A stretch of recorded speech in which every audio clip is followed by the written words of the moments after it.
Nós não podemos voltar à fase que éramos há pouco tempo, onde era realmente uma cleptocracia, ou seja, a roubalheira imperava em nosso país. O governo Lula foi o chefe de uma grande quadrilha. Dezenas de delatores devolveram 6 bilhões de reais para pegar uma pena menor. Ou seja, nós não podemos continuar num país da roubalheira. Que num debate entre pessoas que querem ser presidente da República, o atual presidente tivesse o mínimo de honestidade, o mínimo de seriedade. Ele falar que eu montei quadrilha, com a quadrilha da rachadinha dele, que ele decretou sigilo de 100 anos, com a rachadinha da família, sabe, do Ministério da Educação, com barra de ouro. Ele falar de quadrilha comigo? Ele precisava se olhar no espelho e saber o que está acontecendo no governo dele. Ele saber o que foi a quadrilha da vacina. O que foi o oferecimento de $1 por cada vacina importada. Isso não foi eu que disse, não. Isso é a CPI que está dizendo. Se quer pedir direito de resposta, peça para a CPI. Não peça aqui no debate, não. Você, quando vier no microfone, você se comporta com o presidente, respeite quem está assistindo, não minta. Não minta que é feio um presidente da República mentir com semente toda hora, descaradamente. Não é possível. Mentiroso, ex-presidiário, traidor da pátria.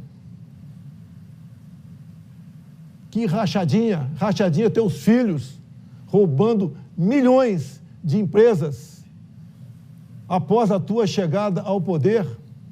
Que CPI é essa da farsa que você vem defender aqui? O que achou a meu respeito? Nada.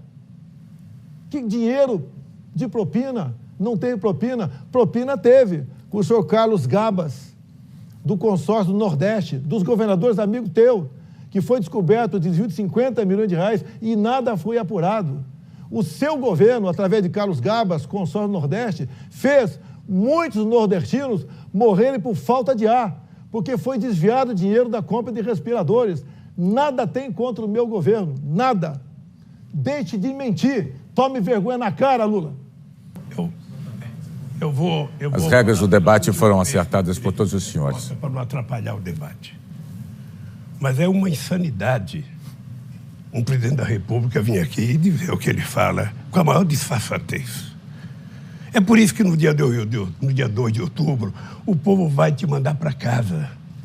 E eu vou fazer uma coisa para você, vou fazer um decreto, acabando com o seu sigilo de 100 anos. Para saber o que tanto você quer esconder por 100 anos. Eu vou fazer um decreto, assinar, para saber o que esse homem esconde por 100 anos. E eu vou parar por aqui, porque eu quero que os outros participem do debate. O presidente, quando aparecer aqui, por favor, minta menos. Senhora Simone, a sua vice, há algum tempo, vem falando e ontem falou novamente que Lula foi o mentor intelectual do assassinato de Celso Daniel. E o senhor Renan Tito recebeu alguns milhões do ex-presidente para se calar. Qual é a posição da senhora sobre esse episódio? Eu te confesso, Boni, que eu estou incomodado de pedir toda hora o direito de resposta, mas é que não é possível conviver com alguém com a cara de pau.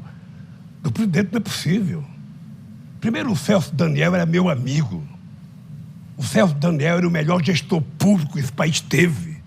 Ele foi chamado da prefeitura para coordenar o meu programa de governo de 2002. O TST acaba de tirar do ar o site das mentiras mentirosas da sua família, que estava hoje na rede digital sobre o Celso Daniel. Primeiro porque a Polícia Civil deu por encerrado, o Ministério Público deu por encerrado, decidiram que é um crime comum, e eu fui procurar o Fernando Henrique Cardoso para colocar a Polícia Federal. Você vem culpar o Lula da morte do Celso Daniel? Seja responsável. Você tem uma filha de 10 anos assistindo o programa que você está fazendo. Seja bastante responsável. Pare de mentir, porque o povo não suporta mais. O ex-presidiário diz que eu decretei o sigilo da minha família. Qual o decreto? Me dá um número do decreto. Fala que eu atrasei compra de vacina. Nenhum país do mundo comprou vacina em 2020. Para de mentir.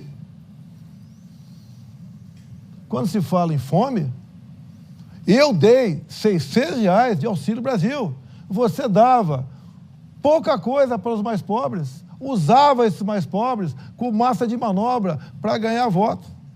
Quando se fala em devolver 6 bilhões que os delatores devolveram, foi de roubalheira do seu governo. Só a Petrobras, o endividamento foi 900 bilhões de reais no seu governo.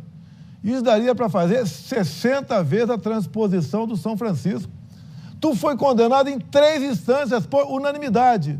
E o processo deixou de existir porque você tinha um amiguinho no Supremo Tribunal Federal que disse que você tem que ser julgado em Brasília e não em Curitiba.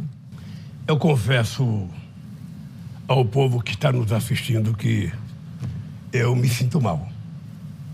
Uma espécie de estar atrapalhando o debate quando a gente poderia estar discutindo o futuro desse país. Sinceramente, eu queria só lembrar as pessoas que, graças ao que nós fizemos para combater a corrupção foi descoberta e as pessoas foram punidas.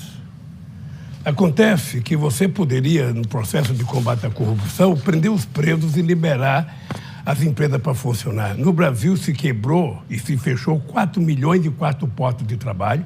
O Estado deixou de receber 270 bilhões de reais, deixou de investir, os impostos deixaram de ser arrecadados em 58 bilhões de reais. Quando o nosso candidato vem aqui e diz para apresentar vacina, eu vou lembrar alguns escândalos.